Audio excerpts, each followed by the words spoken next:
नमस्कार दोस्तों, मैं हूं प्रेम कुमार और आप सभी देख रहे हैं पीके गुरु मोटिवेशन पर। मैं स्वागत करता हूं आप सभी का। आज की मोटिवेशनल स्टोरी का नाम है एक नया सपना। तो चलिए स्टोरी को शुरू करते हैं। स्पेन का एक 10 साल का लड़का जिसका यह सपना था कि वो एक फुटबॉलर बनना चाहता था। एक दिन उसने अपने पेरेंट्स को जाकर बताया कि पापा, एक दिन मैं स्पेन का नंबर 1 फुटबॉलर बनूंगा, नंबर 1 गोलकीपर बनूंगा। क्यों? क्योंकि उसको गोलकीपिंग का बहुत ही शौक था।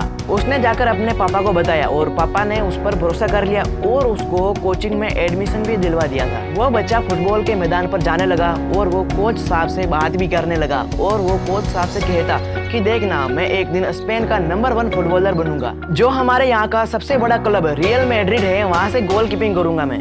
कोच ने देखा कि जो मेरा स्टूडेंट है वो यहाँ पर कुछ खेलने के लिए आया है, कुछ सीखने के लिए आया है, उसकी आंखों में चमक दिखती है, उसका वो सपना है। तो कोच ने पूरी शिद्दत के साथ उसको सिखाया और वो 10 साल का लड़का कब 20 साल का हो गया वो किसी को मालूम ही नहीं चला। इन 10 सालों में उसने कमाल की परफॉर्मेंस दी और कमाल का गेम खेला। उस लड़के के लिए एक ऐसा दिन आने वाला था जो रियल मैड्रिड वाले थे वो उसको अपने साथ शामिल करने वाले थे। लेकिन वो दिन आने से पहले ही वो एक दिन अपने दोस्तों के साथ ऐसी शाम में घूम रहा था। वो कार में घूम रहा था और उसकी कार का एक्सीडेंट हो गया। इतना भयानक हादसा हुआ कि वो लड़का हॉस्पिटल पहुंच गया। फिर डॉक्टर ने उसके पेरेंट्स को बताया कि आपके बच्चे की कमर के एक हिस्से में उसको पैरालिसिस हो गया है, लकवा मार गया है और आपका बच्चा अब कभी भी नहीं चल पाएगा और वो फिर नहीं पाएगा। और हाँ, फुटबॉल खेलने की तो बहुत दूर की बात है। उस बच्चे के पेरेंट्स की आंखों में आंसू थे। इन्हें समझ नहीं आ रहा था कि उनके बेटे का इतना बड़ा सपना टूट गया। उन्होंने जाकर अपने बच्चे को समझाया कि बेटा, अब तुम्हारे आने वाली जिंदगी बहुत ही मुश्किल है। इस लड़के को जब मालूम चला तो वो हिल चुका था।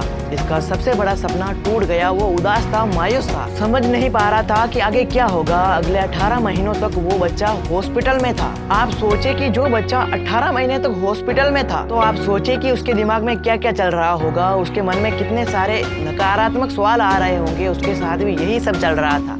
लेकिन इस बच्चे ने अपनी जिंदगी में हार नहीं मानी। इसे लग रहा था कि मैं अपनी जिंदगी में सकारात्मक विचारों के साथ वापसी करूंगा। तो उस लड़के को जो हॉस्पिटल में खाली समय मिला था तो उसने उसका सही उपयोग करना शुरू किया। उस बच्चे ने गाने लिखने शुरू किए, कविताएं लिखने शुरू की। उसको लिखने का शौक था और वो लिखता चला गया और वो गुण गाने लगा और उसका दिमाग जो था वो फुटबॉल से हटकर म्यूजिक की ओर आने लगा। उसे लगने लगा कि अब उसको म्यूजिक में कुछ करना है। आप सोचिए, जो बच्चा हॉस्पिटल में था वो एक नया सपना देखने लगा। आपको यकीन नहीं होगा, 5 साल के बाद उसका नया गाना आता है और वो पॉपुलर हो जाता है। और वो गाना है life goes on the same. और वो लड़का स्पेन का सबसे पॉपुलर सिंगर बन जाता है। इनका नाम है जूली वेल्सियस। ये एक सच्ची कहानी है जो मैंने आपके साथ शेयर की है। अब इनके 30 करोड़ से ज्यादा एल्बम बिक चुके हैं। इन्होंने अपनी लाइफ में कई भाषाओं में गाने गाए हैं और ये हमें बताते हैं कि अगर एक सपना टूट जाता है तो जूली वेल्सियस से सीखिए और एक नया सपना देखना शुरू कीजिए